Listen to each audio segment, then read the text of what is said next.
Hello, I'm Claira Hermit. Welcome to another episode of the Help Yourself podcast. Joining me on this episode is a man. He has 259,000 followers on Instagram. He's got a show on BBC Radio 1 Extra. It is none other than Sideman. Hello. You forgot sex symbol. Use tampon. Wow. Biscuit. Like whatever else you. AKA.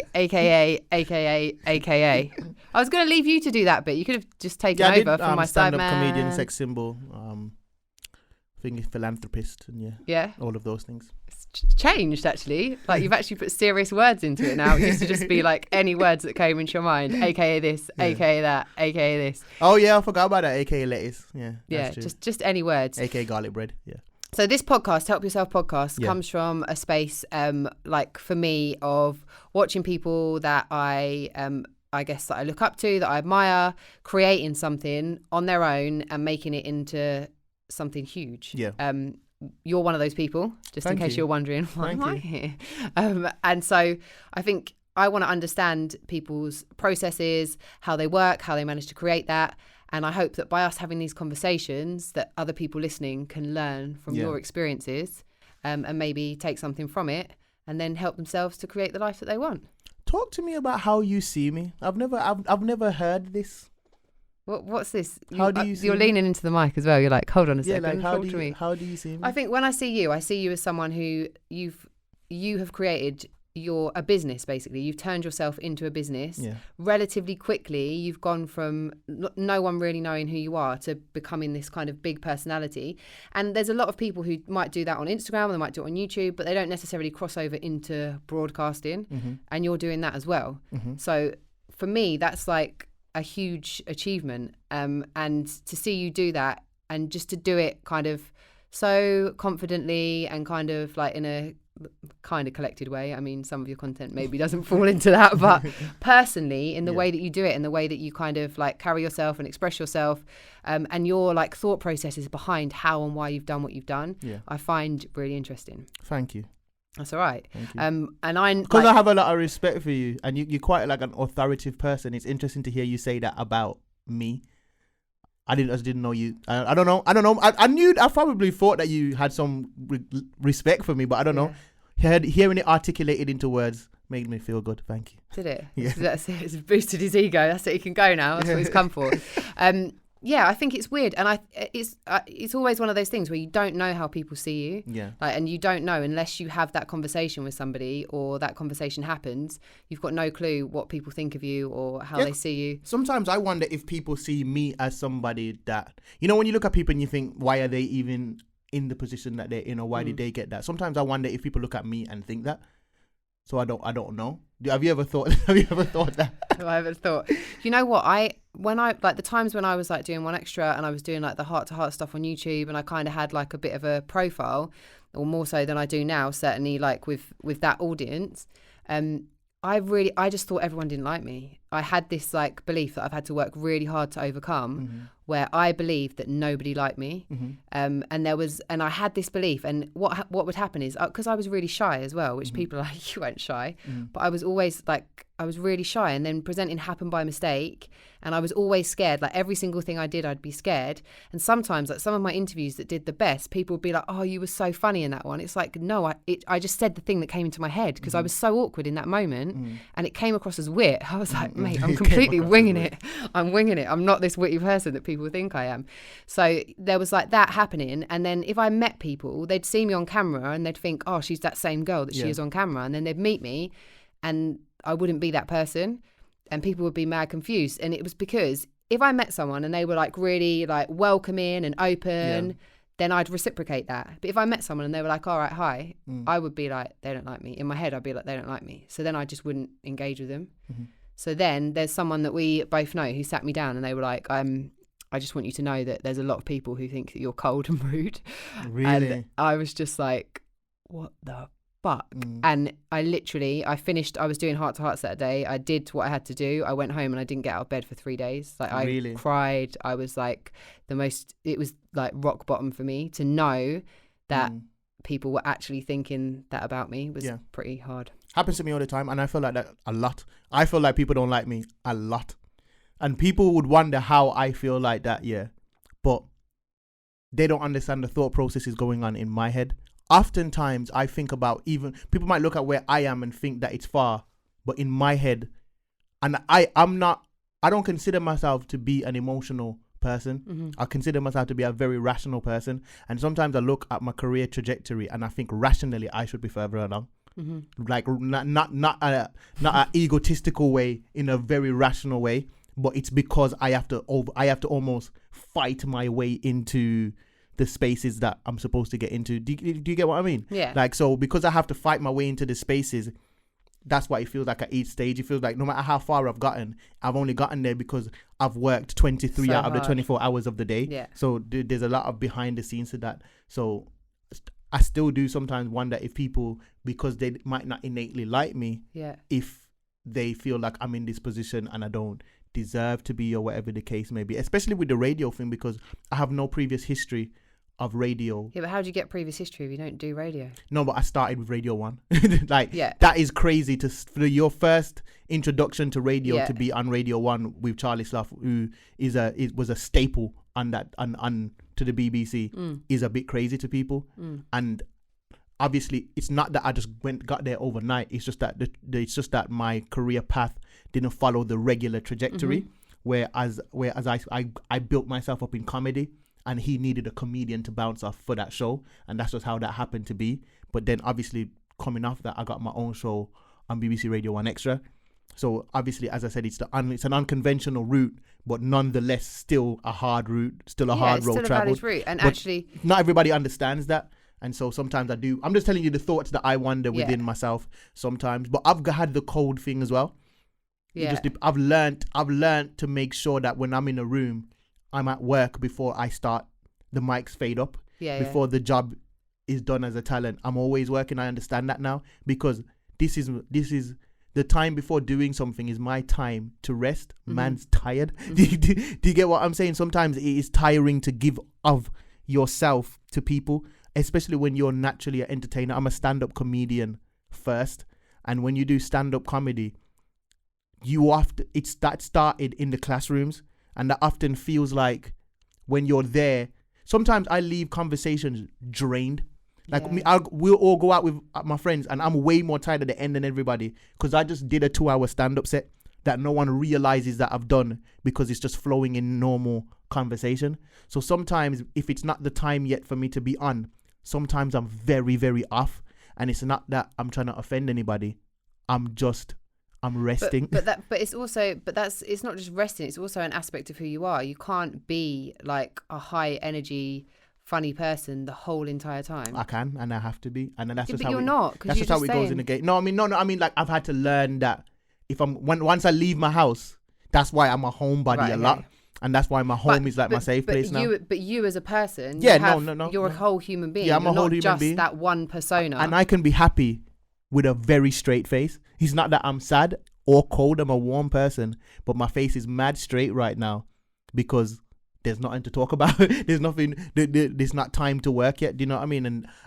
Because people often, and when people see you online and they see a persona from you, like if 3 people have seen your video say she's really witty, they want that wit when they see you. Yeah. They want the version. I thought you said she's really weird then. I was that's right. That is right. They want, so when people see me online and if they found the video funny, if they found me really quirky, if I come across in real life, like I'm a very business minded person, I make myself seem less intelligent in certain rooms by being the most clownish version of myself, because that's the version of myself they need. And I let my manager do the business talking, but I'm business savvy as well, but that's not what that room needs from me now. It needs me to be the likable, fun version of me, and that's just been a part of what. Sometimes isn't that exhausting? Like how do you? Mad exhausting, incredibly exhausting. But as I said, like it's work, and I think you know what it is. A lot of people that do work in the arts and the media, they come from a 9 to 5. We step out of the 9 to 5 and then want to treat the arts like it's a free for all fun extravaganza, but it's work too. And at a 9 to 5, when I was at Londis, my boss constantly had to tell me, you need to smile at the customers. In my head sometimes it's like, yo, I gave you the item, you gave me the money, the transaction has been fulfilled. No, they want the smile as well. They want the customer service. And I had to learn that. Same with this industry. It's not just good enough for me to provide the jokes on Instagram when you see me in the flesh. That's why when I see people stop on the road, for the few seconds that we're together, I give them my all. I give people my all when I see them on road, because they're going to go back and tell their friends. He was mad humble. He didn't seem like he was trying to head off or dip off. He stood there, took 3, 4, 5 pictures with me, had a little conversation with me. By the time I'm done, they're trying to get away from me. That's the way you do it. Yeah, that's how I do it. And if I'm in a room now and I know that the people in the room are their view of me can affect my career and stuff like that, then I'm gonna give them a version of myself even more warm than just the baseline version of myself. And as I said, like, I had to deal with what you had to deal with of when people told me I was cold. People have said I was gonna have to wrestle with the fact that, oh man, you don't even know me. I'm not even like that. You know what I mean? Like, I consider myself one of the happiest people I've ever met. Really, I like to think I'm the happiest person I've ever met. But people got a wrong impression of me that day based on outer aesthetics. But it's also with you. It's not even just that, because you're saying like, oh, I know that I'm business savvy. I'm intelligent. I know you're intelligent, but you know, I guess like your character isn't necessarily so much. Yeah, exactly. And so it's kind of like that's starting to change. But people are getting this like view of you, and people actually think that is you, that is who you are. Yeah. So is that difficult to cope with? Because then it's like, well, yeah, but it's not. So, but to have to turn that on all the time just to appease people. But it's work, that's what I'm saying. Like, that's what I'm saying. Like, not everybody's built to do this to certain levels and to certain extents. And you will see where people's success is depending on what they're willing to do as work. Kevin Hart is a great example of this. You never see him not Kevin Hart. Yeah. He's never not been Kevin Hart. If Kevin Hart goes up to a Breakfast Club interview or wherever he goes to do an interview, you're getting half an hour of comedic content. He hasn't told you that he's doing a set, but he plans to give you all of his energy, and he is a smart businessman, but he's going to give you them jokes. He's going to give you the clownish side of himself. And not, as I said, not everybody is built to do that all the time, or to do that a majority of the time, but it can spell the difference between your career trajectory going up. And I'm not telling everybody that they have to do this, and there are ways around this. I avoid industry events like the plague. I go to the ones that I absolutely have to go to, because I do value my peace of mind. Well, if I'm not ready to be in the room, then I don't be in the room. But you're saying that you have to be like, or not you have to be, but you're like that around your friends as well. No. That's different. That problem is innate in me of being the class clown. So naturally, if I'm in a room full of people and I feel like everybody's looking to me for the jokes and the entertainment, it is natural for me to want to give that. And so sometimes I don't realize until I've gone home, I'm mad tired, because I've just been talking for 2 hours. And if you was to look at like a timesheet of how long I spoke and how long everybody else spoke, it's very, very different. And so I've got another friend that's like that, and he projects. I don't do that. I've come to learn the difference. Sometimes when you're like that, you can feel like you had a good conversation with somebody, but you didn't. You had a good conversation with yourself. Yeah. Do you understand what I'm saying? And sometimes you don't realize that the other person didn't really give much to that conversation. But my friend, sometimes he thinks, oh no, me and this girl really get along. And I'm like, nah, you got along with yourself. She only had to nod and wave. Do you get what I mean? And so sometimes you don't realize that when you give so much of yourself to people, and you feel like you don't know you're being robbed. Do you know what I mean? You don't know that your energy is being stolen from you. When I do it with my friends, I see that differently, because if I lose that, I lose what makes me me. It's innate in me to do that. So what I do is I excuse myself from the scenario if I can't give my all. That's why I avoid a lot of events. I'll get invited to a lot of places. Invited. And I'll analyze it. I'll say, yo, do I need to go here? Can I skip this one? And if I can skip it, then I'll skip it. And then that will be my time to be free, because I understand. See, I don't lie to myself about where I'm going. If I go to an industry party or industry event or album launch, I'm going to work. You know what I mean? I'm not going to have fun. People trick themselves into thinking that they're going to have fun, and so when expectations affect how you're gonna emotionally deal with something. If you know you're going to work, you're not expecting fun at work. If you think you're going to fun and it turns into work, but isn't your work fun? not as fun as people think it is, or not as fun as I make it out to be. Not that it would be all the time, because ultimately it's a job. And I think, like, this is the thing. I remember us having a conversation before, and you were saying, like, when it comes to you creating videos and doing them like every day, it's because you totally view it as a job. It's not even like, you don't talk about it as like a creative process. It's not that. It's a job. Like, this has to be done today. Yeah. How do you employ that kind of self-discipline? I did 49 Love Island reviews. Yeah, it's nuts. 49 Love Island reviews in 54 days. That's nuts. That's work. There's no other way to view that as work. Whether the episode was low, medium, or high, I reviewed it like it was high. I reviewed it like it was the greatest piece of television I'd ever seen in my entire life. How you do that is by knowing what you're doing. Mm-hmm. That's what I'm saying. It's like, because as I said, how you step into something will determine how it will affect you emotionally. I accept realities. I accepted that I would have to work 3 times as hard as the average person to get half as far. I just told myself that. The second I told myself that, it made me be okay with it. I'm not shocked when it comes. This is a big part of the problem that people have in life, is because I watch people that deal with some same issues for 20 to 30 years still be shocked when it happens again. Life is built to mash you up. I truly believe this. From you're born, you're dying. And it's not just physical things. Friendships die. Relationships die. Intangible things die. Life is built. Life is going to punch you up at some point. No one will escape the 1-2 jab of life. Therefore, you have to find a way to accept that, internalize it, and be happy in spite of it. The happiness that we have in life will be in spite of. No one will escape the in spite of happiness, or else you won't be happy, because stuff's gonna happen. We could both sit here right now and start to think about a couple of things that could make us sad. Yeah, everyone can. You get what I'm saying? So you have to be happy in spite of. So how I target work is to know that there are going to be some happy parts of this, and there's going to be some red tape. There's going to be some parts that are really, really boring. There's going to be some parts that aren't. But some people enter the arts thinking it's people leave their jobs, and enter the arts for the reason of that work felt like work. If you've left your job because if you haven't left your job because it's that you would rather to do this, and just because you don't want to work, then you're gonna mess up, because this is work too. Is it about managing your expectations then? And it's about knowing that, because you're saying like some people will go into it thinking, yeah, this is going to be great. It's going to be all singing, all dancing. It's going to be so much fun. I'm going to have the best time ever. Yeah. And then they go into it and it's like, oh, actually, it's not like that. This is actually, I've got to do things every single day.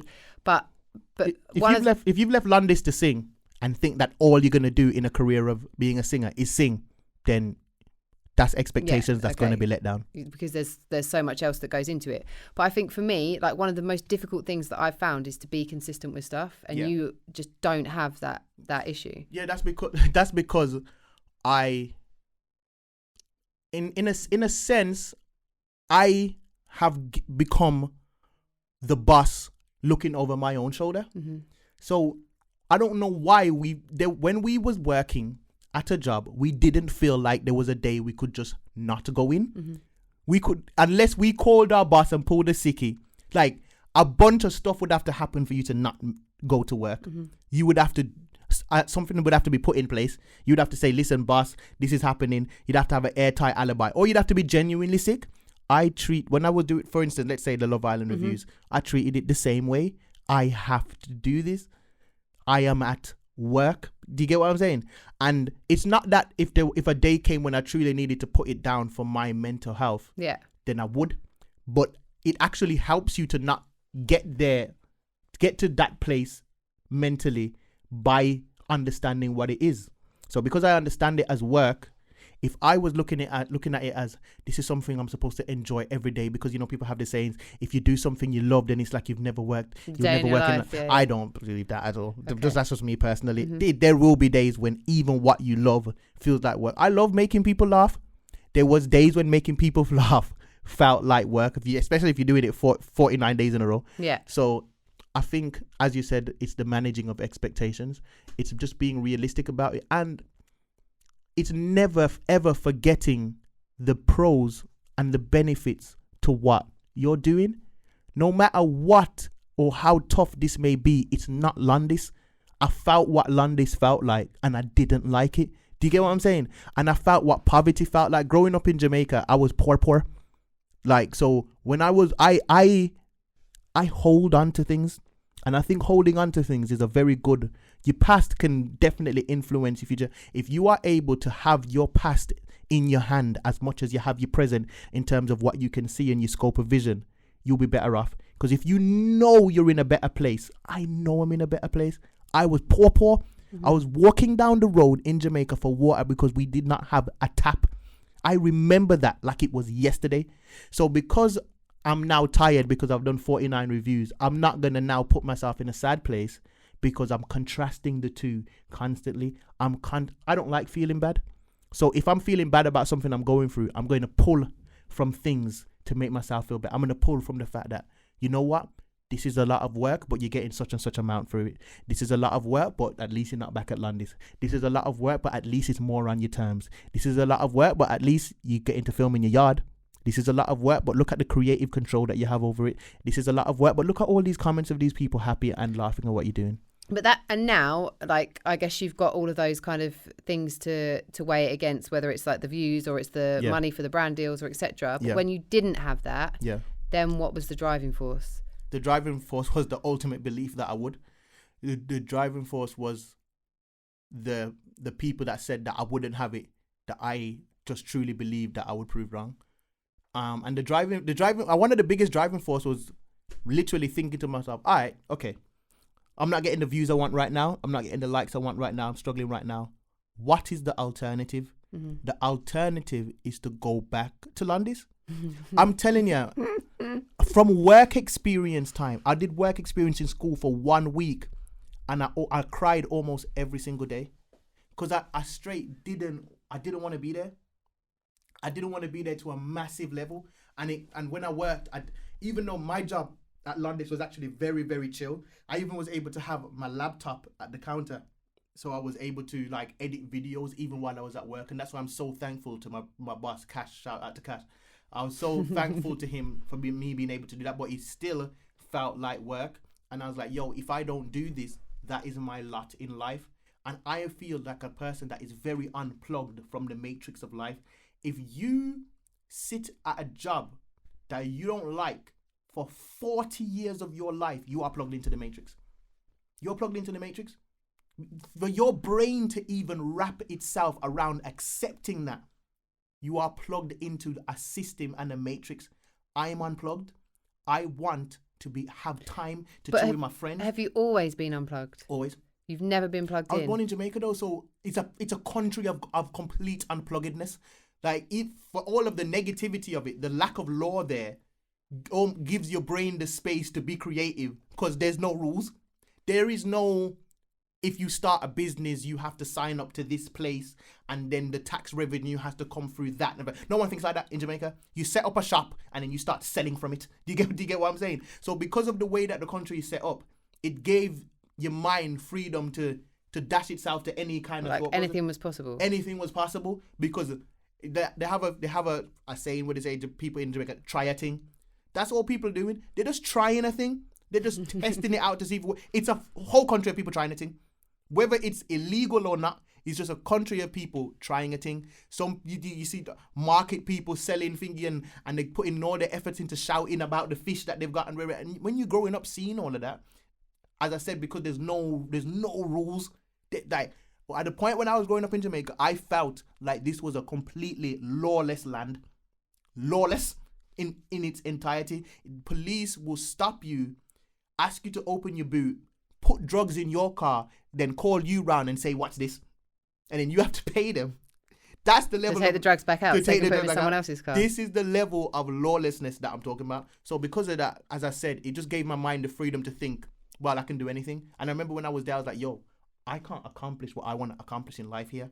And life happened to bring me to the UK where I can see the possibility. And another thing as well is that in Jamaica, we get a lot of American media. Mm-hmm. We barely get any English. So when everybody was watching like EastEnders and Hollyoaks, we was watching Young and the Restless, Bold and, you probably don't even know what I'm talking about, Bold and Beautiful, completely different soaps. And I think America as a country as a whole, even though the American dream isn't what it should be, there is still a sense of you can go out there and do anything. They at least tell people that even if you can't, even if there are hindrances to you being able to do that, just the notion. And I felt different from my friends when I was growing up in school because of that. I felt like wait. So when you came to school in the UK, you felt different to your school friends in the UK because you'd had that influence from American TV. Yeah, and obviously your experience of growing up in Jamaica. Yeah, I felt like we all talked about achieving certain things in life. But as the years went by, I saw my friend. A big part of that is growing up in Brum as well, because I feel like there's a lot more hope in London. The hope difference between London and Brum is wild. But as the years went on, I saw my friends stop believing in the dream, whilst mine didn't waver at all. But why? What do you think it is? Because that's what I always wonder. Like when it comes to belief, is like why do some people have this like unwavering, undoubted belief, and other people don't have it? Because we're growing up in a society that, as time goes on, destroys the idea of knowing anything, and that can be dangerous. People don't know unequivocally anything about themselves. The power of knowing something, even if it's wrong, is powerful. People start whole movements, rally people together, build nations because they believe they know something, even if it's not true. Even if it's not true, the power of knowing that has gone in this society. So now, because no one knows anything, we just guess everything. People don't think, yo, I am funny, or I am talented, or I can do this. They think, I might be able to do this. I might be talented. Maybe I can sing. Maybe I can rap. I've believed I was a legend since birth. I can't remember a time when I never thought. So it's not something that you've learned. It's something that you've always had. I don't know when it came. I can't tell you when it came, because you must have come mad young. Whenever that came, must have come mad young, because I can't think of a time when I just didn't acknowledge certain things about myself. I acknowledge I'm a realistic person. I acknowledge the good parts and the bad parts of myself. I was like, people will hear me say things and think I'm joking, but I'm being serious about both sides of the coin. I'm being as serious when I say that I think I'm a legend, and I think I've always been a legend, as when I say I don't think I'm that attractive. But do you I just believe.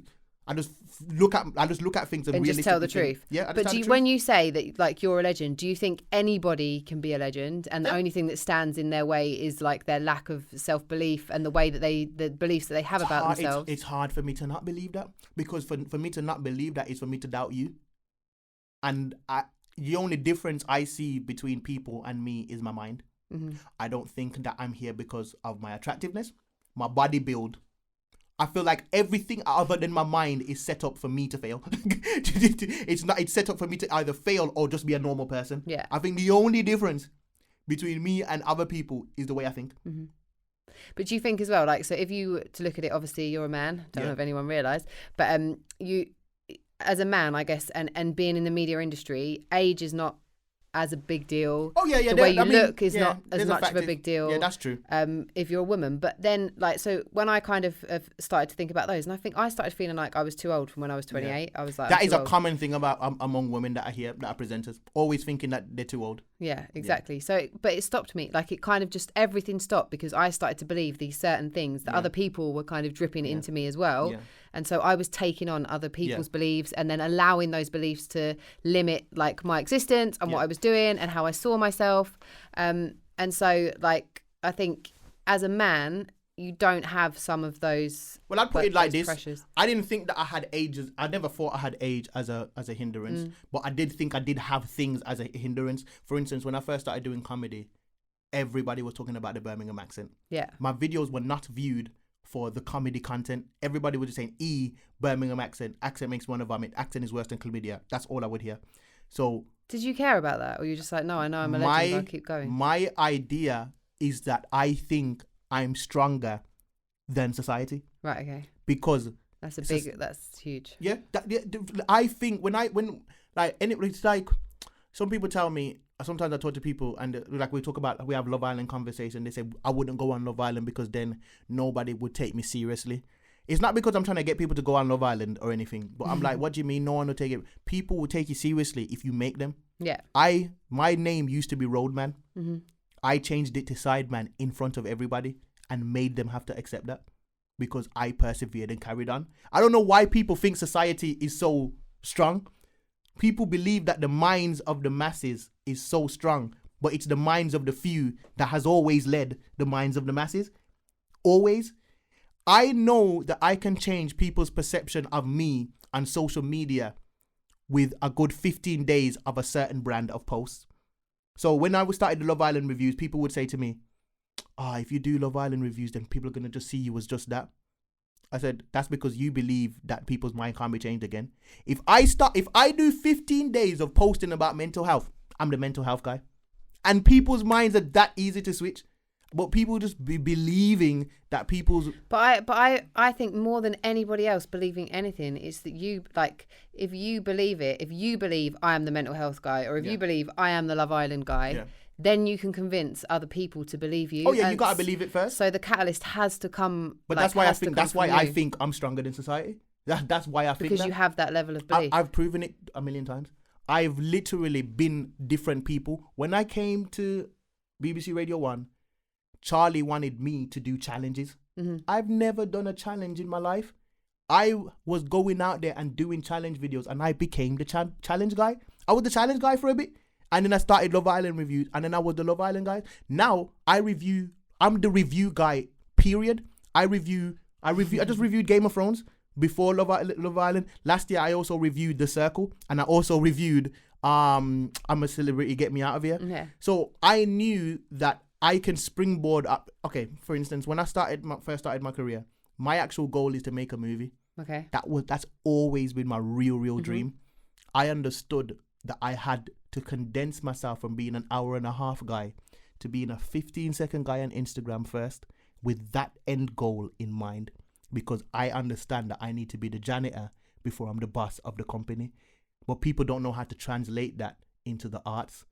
At a job, the pyramid scheme is set up for you. Ladder. It's designed for you, so you just jump into it. People don't know how to set it up for themselves. I analyzed the game, and I feel like I was about 1 year early, and I said, in about a year or 2 years, followers is going to be a mad currency. Mm-hmm. And if you have followers and substance, you'll be able to do anything you want to do.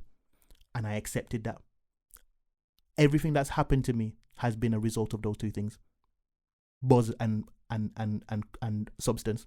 Actually being talented. It takes both of them. Like, you can't just have followers. You have to have influence, and it will give you influence. But there are people who are talented, who are making great content, but they're not getting those kind of numbers or those kind of followers. There's mad, but getting followers isn't just I've never...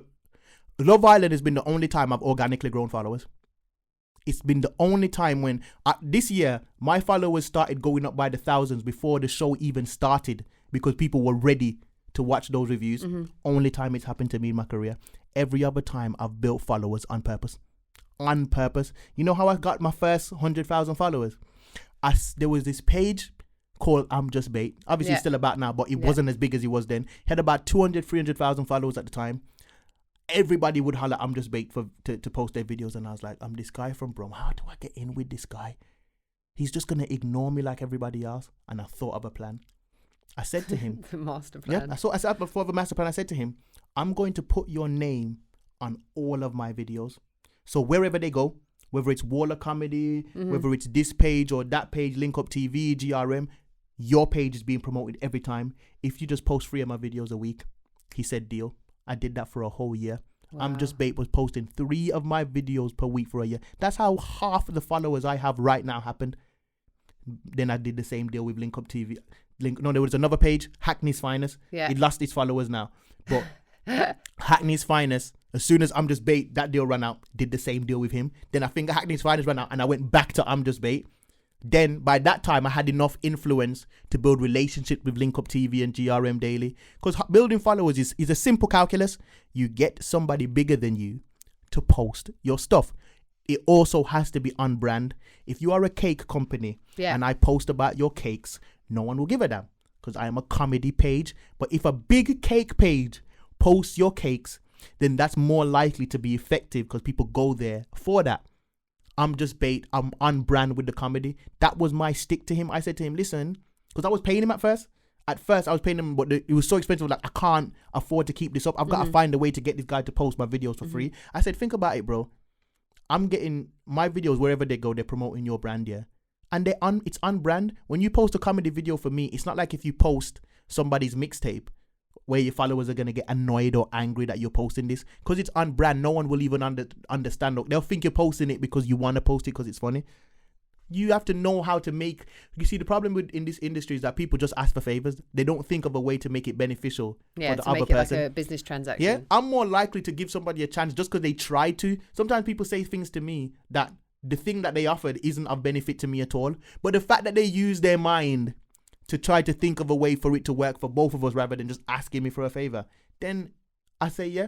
Do you get what I'm saying? So that's how I did that. And as I said, I just felt like I was very early to the curve in accepting. And a lot of people struggle to accept that this whole followers thing in this game, because it's something that it messes with people's minds. Likes and followers messes with people's minds. But I've been on both sides of the spectrum. I've been the guy that never had them. Do you get what I'm saying? And as I said, I'm a realistic person. I know what this game is about. This game is about, I'ma like your video because 1,000 other people liked your videos. So I never used it as a method or a measuring stick. Like an actual judgment for my self-worth. Never. When I was getting 1 like or 1,000 or 10,000 has never been the measuring stick for whether I think that I'm good or not. Because we understand, you should understand what this is about. This is a popularity contest. I entered the popularity contest tactically. That's why I entered it tactically. If I get I'm Just Bait to post me, I'm the guy that got posted by I'm Just Bait. So people are going to be more nicer, more inclined to watch my videos. It's science. If you treat it like that, then you won't get offended and you will build, and you won't don't get upset when the views are low. Because if anything you build, I use elementary style advice to myself. If you're building something, you got to build a foundation in it. That means you're digging down before you're going up. So expect things at the start to be rough and dirty. Yeah. That's how I approach things. The problem is that people never get past that glass ceiling because they never stayed consistent for long enough to see the other side of struggle. Because we got a lot of people in this game that have been in the game for 10 years, but it's been 10 years of stop. Yeah, that's me. I am that person, everybody. Welcome. 10 years of stop might make your progress not as much as you need it to be. What happens like with me is it goes to that point, and then because I stop again, it goes back there, and then it goes back up to that point, and then it goes back. So it's not like this constant growth. It starts and stops. There's a lot of angles to it because also people put their ladder on the wrong house.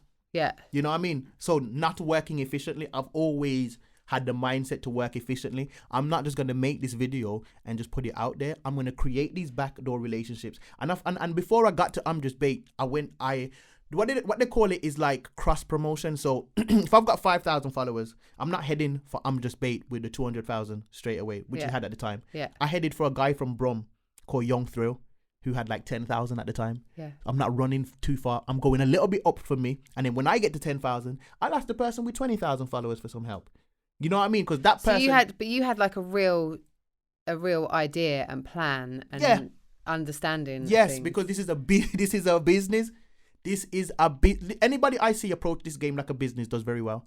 There's a girl called Els the Witch here. She told me she was going to start going to this gaming world, and she made a business plan. The second I heard that she made a business plan before she did it, you know what other people be doing? Just, I'm a gamer now, and they start slamming up gaming videos. No plan for marketing, no plan for thingy. I did business in college and learned about marketing. I applied actual marketing techniques to this game. But people don't want a marriage of the business. That's what I'm saying. People don't come into the arts to work. They come into the arts to play and have fun and frolic in the tree with your afro out and sing "Girl, Put Your Records On." That's what people. No, but seriously, that's the idea. People have this euphoric idea of it. But I don't think I ever had that idea of it. I'm not saying about you. No, but I am the person that stops and starts. But from my perspective, like, first of all, this was never a plan. Like, I never had a plan. Yeah. My life never ever had a plan because I think after my mum died, my life was such a mess that it became about, like, how do I just, like, live? How do I live? Survive, And how do I survive? And then it became, like, even more, I was, like, severely bulimic. Like, it was just it was just always a mess. It was a huge, massive mess. But that's real life. But you're talking about real life things. But there was never, like, no one ever said to me, or there was never a consideration of future. Like, I lived day to day. I didn't think about, do I want a family? Do I want to live in a big house? Do I want to, like, what do I want to do? I never even thought about it because I didn't think I had any choices. I just thought I just needed to be alive. And then the presenting thing, like, completely happened by mistake, and that was cool. And but I still didn't think, because I was doing like gaming stuff for Sky, I didn't think I could ever do entertainment presenting, because I had all of these, like, I wasn't good enough, I wasn't this, I wasn't that, I wasn't this, I wasn't that. And then, like, I just started to get somewhere, and then my sister got ill, and it was kind of like the next thing to try and deal with. And I'm trying to work on a career and, like, go to hospital and visit my sister who's, like, got breast cancer and is going through chemo and is having radiotherapy and then is having operations. And then when she died, I was like, this is just fucked. But I put everything into what I was doing. But it wasn't a plan. It was the only way I could survive. So rather than it being I'm creating content because I love it, or because I've got a plan with it, it was it was an escapism for me, and it was something that, like, that made me not feel shit. It was like, if I stepped on camera, I left, like, all the baggage of, like, grief and misery and pain and depression, and I stepped onto camera and I was somebody else. So I wasn't thinking about, like, how to make this into a business or how I'm going to be successful. It was another mechanism of survival. That's what it was. But those are two different things. You see, real life will always encroach on your business. Like, I've been doing this for about 4 years now. I don't share nothing of my real life on social media.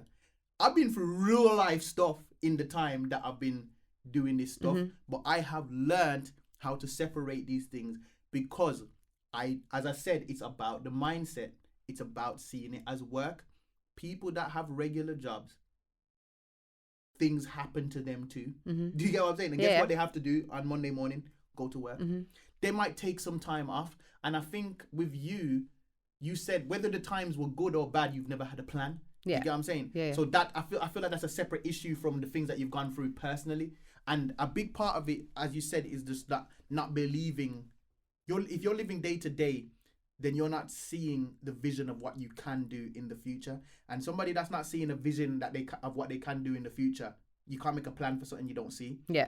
And that's why I like to talk like this to people, because I like to open people's mind, because I truly believe anybody's mind can be open. I've got a friend here, and she's working at a job that she doesn't particularly like, but it pays well, and she's got kids, she's got a family, she lives with her man. Yeah. And I say to her, check out what other jobs are out there. She's like, no, this job is good, I'm just gonna stay here, blah blah. And I said, I didn't say leave your job. I said check out. I've been having this argument with her for about 3 months.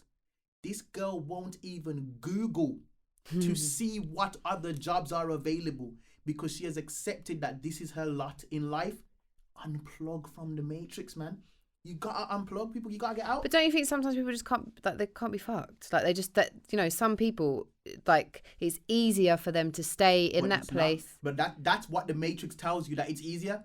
Yeah, but that's only also... only for you to go and check out that there's a job that pays just as much, that doesn't tax you mentally, that you're perfect for, and then you go to the interview even though you don't have the qualification. But isn't that rather than being plugged into the matrix, which I'm not saying doesn't exist, because it totally does, but isn't that about, like, not having the, like, enough love or respect for yourself to know that you deserve more, you deserve better? Because all the difference is there is someone not being motivated enough to go and look. It's not like you're saying leave your job and follow your passion as I don't know, like a fiddler or a juggler or whatever. You're not saying take a huge risk. You're saying just look. But she's just like, nah, like I'm the not. Matrix ain't just the system. The Matrix is an emotional dampener on us all of what we think. We don't even know the world that we live in, man. No, we don't. And we also don't know what we're capable of. We don't even know. There's so many normal things that the average person doesn't even think about. That if you put some of them in your mind, you'll understand the world that we live in. We live in a world where people, it's actually crazy that people tell themselves that they're not talented or they're not in the arts and stuff like that, and so they can't be rich and they can't be famous. And they look at people like us. They'll look at people like us and say, I could never do what they do. I'm not special. When the richest people in this world couldn't sing to save their lives. Yeah. They don't do nothing that we do. We are just the most flashy people. We're not the richest. The people that have 99% of the money in the world is the 1%. Yeah. And they don't do they do mad basic things. They offer essential services that everybody needs. Like the guy that thought of the idea of putting the line in the middle of the road. Somebody gets paid for every single one of those lines on the planet. And so the limited scope of our mind of what society tells us that the celebrities that we're watching. Jay-Z just got to 1 billion. He's the most successful rapper on earth. There's people out here with 50 and 100 billion. Yeah, but the way that they have that money is often like inherited, and it's not even by stealing things. That may well be true, but if something's happened, then it's possible, and then it's possible by other means. That's what I'm saying. There's just a broadening of the scope of our mind. My friend feels like searching is long, like you might be saying. Some people can't be bothered. Yeah. Oh, just because they don't realize that what's on the other side of can't be bothered is a simpler and more easy life. The fact, half of the reason why I'm in the media industry is because I knew that it would be an easier life than being at Landis. I knew that it would be an easier life. Landis is like your driving force. Yeah, because that's where I was. Yeah. That's where I was. So it's what I referenced. But yeah, I knew that it would be an easier life. I wanted an easier life. And I knew that the beginning stages of getting an easier life would be a lot of upsets. It'd be a lot of discouragement. It'd be a lot of things.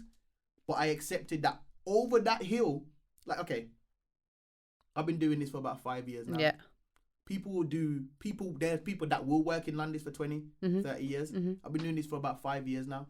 And I'm at the But what happens if someone's like, yeah, but I quite like working in Landis, like I'm happy. Then that's Do you believe that? Then that's completely different. But you think people can be happy? This is what I say about being unplugged from the matrix here. Yeah. What is life really about? Some people that work less than we work have clocked what life is about. I plan to get out. I have an exit strategy to this industry. Ask anybody. Just disappear? Ask anybody that talks to me. One of the biggest problem with the people in the arts is that they don't know when to stop. You're rich now. You got all of this money, and you sit there continuing until you die because you cannot deal with the idea of going back to being mediocre and unknown. Can't wait. I have no problem with going back to being somebody that nobody stops in the street for a picture. No, because I know what life is about. Life is about my friends and my family and chilling with people that I like to chill with and having conversations. And having time to do that, I guess, as well. And having time. That's the reason why I'm doing this, is to have time to do that. Time. That's the reason why I'm doing this. Some people ain't clocked that. Some people are in this game 12, 14, 15, 16, 20, 30 years deep, still trying to cling onto a relevancy. For what? You don't even know when you're done. You don't even know when you won. Because now, if you go cold and public perception is that you're cold, now you feel like the win that you had is lost because you can't accept your own pat on your back. But isn't that also to do with ego? Like, people are really connected to their ego. But if you're more married to your ego than freedom, then to me that's a wild equilibrium. I'm more married to the idea of my freedom to chill with my family, talk to my friends. But what happens then when you're in that position where you can do that? Are you in a position where you can give your friends and family freedom as well? Because it might be that they've chosen like a different life path, and they're then like they're plugged into the matrix. So they don't have the time to chill with you. Well, I mean, some people have enough money to do that. A lot of these rappers are running around with their friends. You think their friends have jobs? They don't have jobs. They're literally surviving. The rapper literally paying for everybody. There's people that have enough money to do that. In the sense of me, that's all right for me because I also like my own company, and I like the freedom to sit there and binge watch a Netflix series or a manga. There's if you're into anime as well, you can never be bored. And I'm into both anime and the regular. I watch anything. Do you get what I'm saying? I'm the guy that. How do you have time to watch anything when you're recording videos, editing? I will watch everything. Oh, you this will. is why I can't. You're gonna have so many series to catch up on, mate. In like 20 years' time. I have not started a new anime in the last 3 years because I know that I will lose myself in it. Yeah. Like right now, there's a Love Island that's going to be coming in January, which is the winter version. Yeah, are you doing that? I am going to be doing that. Okay. And there's a game called Final Fantasy that I've always loved that's coming out in January. I will not touch that game because if I touch that game, there'll be no reviews. So one day I will have the freedom to do all of those things that I've been putting aside to do. I just think that some people have not clocked what life is really about, or else they wouldn't cling so hard to being relevant to strangers. Like, I love my fans and I love the people that support me. But I've been getting comments and likes for so long that it has become dots on a page to me. It's like looking at, I don't know, like when you look at, I don't know, like Braille.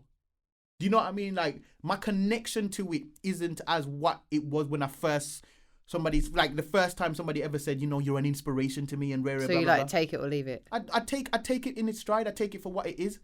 Do you know what I mean? Like, yeah. some people are married to these likes and these comments from people that don't know you, from people that you don't have a personal relationship with, so they can never let go. And I feel like once you think like that, you never really win. Whereas somebody that worked in Londis all their life couldn't wait to get back home to their family. Whereas we chip time off our life constantly to pursue things, and nobody don't have less time for their family than people that do what we do. We have the least time because our hours are so random. When they have their set hours and then they be a family at 5 when work is done. But at 5, we're at something, doing something. And so we continue to chip time off the people that we love the most in the chase of the career. But then we don't stop.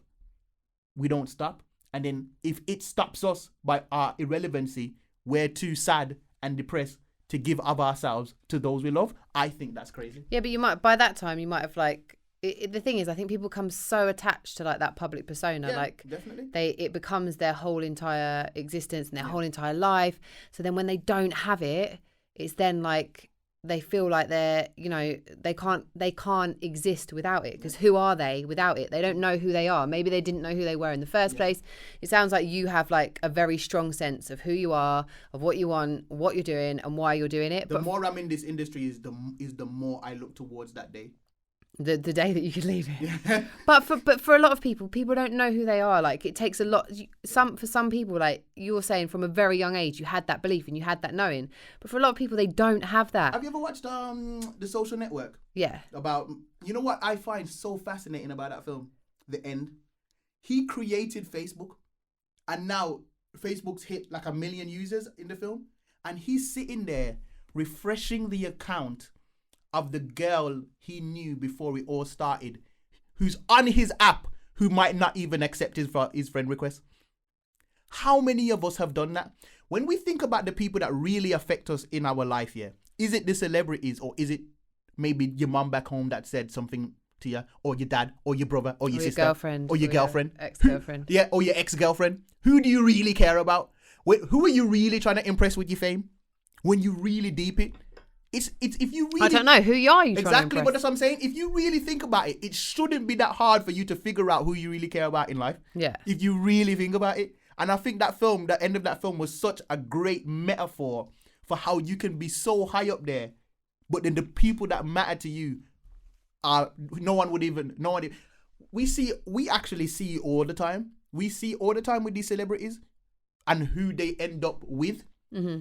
The scandals that end up happening to them and what ends up surrounding them. It be having something to do with somebody. Why do rappers go back to the block? Why are rappers in the hood? Why are they there? The people that they actually care about is there. I don't think that that's why you pull people out, you know what I mean? And you keep your safe distance and you bring people to where you are. But why do you think people do that?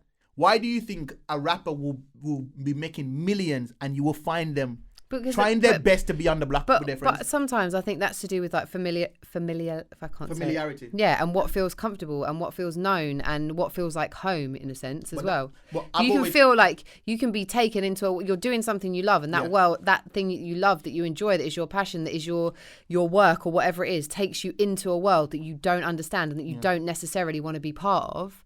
Then when that happens, you're like, you have a craving to just be at home, to just be surrounded by the things, the people, the places that you know, that you love. Comfortability is a part of love, and I've come to accept that. Yeah, I think love. Have you ever, let's use family for an example. Family, you don't get to choose your family. No. So bloody wish you did. So you literally only love these people because you've been around them so long. Yeah. That's familiarity. That is literally familiarity, because there's some family members you do not rate on a personal level the way they are as people, and you don't know why, but you love them, And if any of them was to be gone, you would be devastated. Why? Because you've known them for ages. I live in London now, and I go back to Brum every chance I can get, even though I've made friends in London, because you can't beat a friend you've known for a decade. Yeah, it's true. You just can't beat it. So familiarity, I embrace and accept familiarity as a part of love, and I want to be around people that I'm familiar with. I love talking to my friends from Brum because they cannot see me as who I am to the public. Yeah, they can only see you as the one that they went to school with. Literally unable. Yeah. Literally unable. And if you don't like that, I'll think something's wrong with you. If you don't like to be seen as regular, if you don't like to be treated normally, I think there's something wrong. I think there's something wrong with you when your happiness derives from your career to certain extents. Yeah. I just don't think it should. I don't think. And your self-worth and your value. Man, and it's crazy, man. I think that could be really, really dangerous. That's very dangerous. Because then when I see loads of people in this industry that don't know when to stop. Yeah. And you did it already, bro. Yeah. You only did it. I'm not even we can talk all day about the people that are trying to be successful, but there's some people that are successful that need help too, because they haven't realized you won the game. You won the game. But, and I think once you've won the game, you could try something completely different, or because for some people, they have like these crazy active minds. So it might be like to them, like my granddad worked until he was 72 because he couldn't stop, and then when he stopped working, he went traveling, and then he moved to Australia. Like, so there was no, he couldn't stop, and he didn't want to stop living life. He wanted to keep living life, and that meant like loads of different things. He was a farmer. He really liked it, so he did it until he was 72. Like, he worked every day. It's a physical job because that was what he enjoyed and that was what he loved, and he didn't see it as like, it is work, but he didn't see it as work. It was his passion. But that's the thing. One of the biggest things of the Matrix is not knowing how to live without that structure that we were taught in school. It's like when we was in school, you thought to yourself, yo, I can't wait till I can be a grown up, so I don't have to go to this place when I'm supposed to go to this place. Then you turn a grown up and you've got a job and figure out that you've never left school. Yeah, you don't leave school. Teachers never leave school. Yeah, because when you're at work, somebody's telling you when you can urinate. Yeah. So you've never left school, and I think that people do not know how to live without work. A lot of people don't know how to live without that structure. But I think it's not necessarily work. If it depends what work. Like my granddad, he did work for other people, but he didn't. It was to him, it was like freedom and working with the land, and he kept his own hours. No, but that's different. If that made him happy, that's different. But what I'm saying is that I don't think a lot of people know how to live. Just live.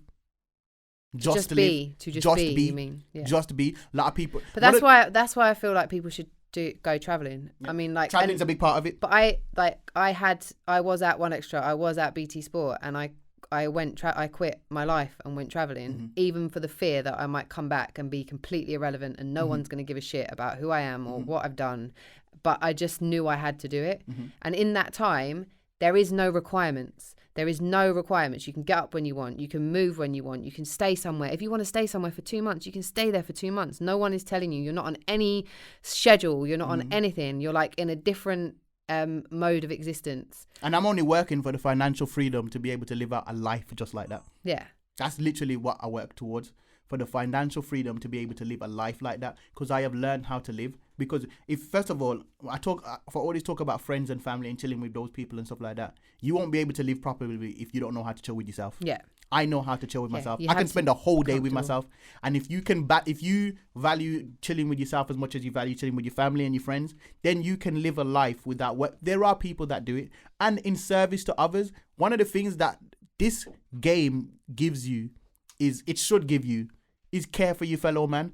When you put in a position where you can help, where you can do something about it, where you can pull someone up, then it becomes more about helping assisting rather than scoring the goal yourself. Yeah. Do you get what I'm saying? Yeah. And I think that's really important. But I think there's a lot of people who are so insecure that they don't have that mentality. Yeah. So what I was going to ask you to do before we finish today's episode is to give your 5 tips to I guess just to I don't know what to say. I don't know how to say it because there's so many facets to you that you're not just one thing or Which one do you think is the most I guess difficult to get to? I think it would be your top tips to making because you make things seem so logical, like so straightforward. So it's like almost like taking the emotion out of it and taking like making it into a bit of like a really plain, straightforward thing. So I guess your 5 tips to like taking something from an idea to an actual fully fledged reality. In terms of content or in terms of your life? Yeah, but both. Well, number 1, I would talk to other people that you respect as being logical. Mm-hmm. And I would almost view my own brain as not the most reliable source for data. Mm-hmm. And if you can accept that about yourself, I see my brain as a reliable source because I can think good and negative things about myself and be realistic. But not everybody is able to do that straight away. And sometimes what we do is we spend our times in our rooms by ourselves, feeding ourselves our own pessimistic view of ourselves until we've crippled ourselves. Yeah. If you spoke to somebody with a more positive outlook, like it's like when you say you're a good singer, but then you're not getting any traction, so you're in the room telling yourself, maybe I'm not a good singer. Yeah. You ask your friend, yo, am I a good singer? You're like, what are you talking about? You're the best singer I've ever heard in my life. You need that positive reinforcement to actually combat that thought. So I would get positive people around you. Yeah. Get people that are realistic with their positivity as well, because you don't want liars. Yes men. Yeah. So that's one of the main things I would do. And then I would learn to activate what you think with small steps. Mm-hmm. So that's a big part of how I learned to do that is these Instagram videos, because if you do 49 reviews, that is 49 lessons of reinforcement of the fact that if you think something, you can make it into something. Mm-hmm. You know how powerful it is to realize that you can think something and then you thought of doing this podcast and then it's a podcast now. Yeah. That is amazing. That's how everything starts. So it all starts with a thought. You can think something and then have it actually realized in the physical world. Second step. Oh, third step. Third step, I would say, is understand that it's going to be an uphill climb. Yeah. Okay. I wouldn't even look for results for the first year of anything you're starting out to do. Don't even think about results. Don't even think about results. Keep going. Don't look up. Keep your head down. Keep your head down. Keep your head down and go for it. Other thing I would say is don't be afraid of results though. Mm-hmm. Because results can tell you whether you're going in the right step. In the right direction. If you don't get results, it's not, I didn't get results. It's, I'm going to give up. How do I get results? Mm-hmm. Then how did this other person get results? Mm-hmm. What did they do that I'm not doing? So is that 4 now? That's 4. Yeah. 5 is be the janitor first. Now, this is a big one. And I have this argument with people a lot. And my views are a bit left field about this. But here's my view. People often, especially in the arts, when they're starting off, think they have a brand. And I don't think you have a brand. Mm-hmm. You do not have a brand without an audience. You thinking that you have a brand, to me at the start, lets me know how far you think you're going to go. I barely even think I have a brand. I believe that I'm going to be viewed by that many people, that the current pool of people wouldn't be considered enough for me to be that concerned with my brand. Mm-hmm. Because what you have with a lot of singers or artists especially, there's a lot of things they wouldn't dare. I wouldn't do that because people will see my brand. And then they want the most expert music video and the most expert recording at the beginning. Bro, the average listener to your thing with a condenser mic in your room will not know the difference between that and a studio created album. So now, because you don't have the £1,000 to give the producer and the director and the thing, you haven't lifted a foot off the ground to do anything because you're so worried that it needs to come out so professionally at the start. Says who? You're starting out. You're a janitor. Your tune is going to have mad in the background. Accept that and put stuff out and actually enter the marketplace. Because once you start working, somebody's going to look at you and say, yo, I'm going to give that person a job. Usher found Justin Bieber on YouTube. Mm-hmm. He was singing on YouTube. Mm-hmm. There's some singers right now that are just starting out that would never do a cover on YouTube because they consider themselves a professional singer. No, you're not a professional singer yet. Don't worry about your brand right now. You can do mad stuff. Just do it. You can do mad stuff to mess up your brand right now. Yeah. Mad stuff. There's lots of things that I did at the beginning that I didn't feel like was that representative of my brand. But I didn't have a brand yet. I'm working towards having a brand. Now I get to pick and choose more than I did before. so that I can now kind of streamline things to be how I want to be perceived. 6 extra one, which is ties onto that one, is you can change people's perception of you on the way. Yeah. I don't care what people think about you right now. When I was coming up in Brum, people were saying, "What on earth are you doing?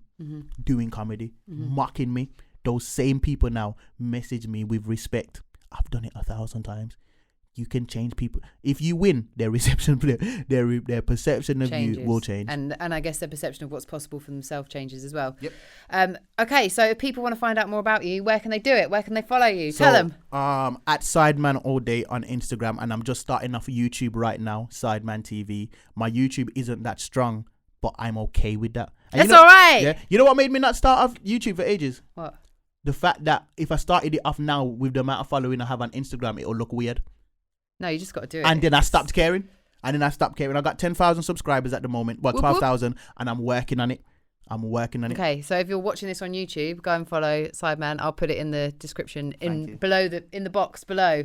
Thank you so much for being here. I really appreciate it. It's like giving me a lot to think about. Yeah, I know I say a lot. I know. I'm like, ugh. But I just vomited all over the mic. It's like a tidal wave of information that I need to dissect. But I'm sure that people listening to it and me as well have a lot that we can take from it. So thank you so much for being here. I really appreciate it. Yay!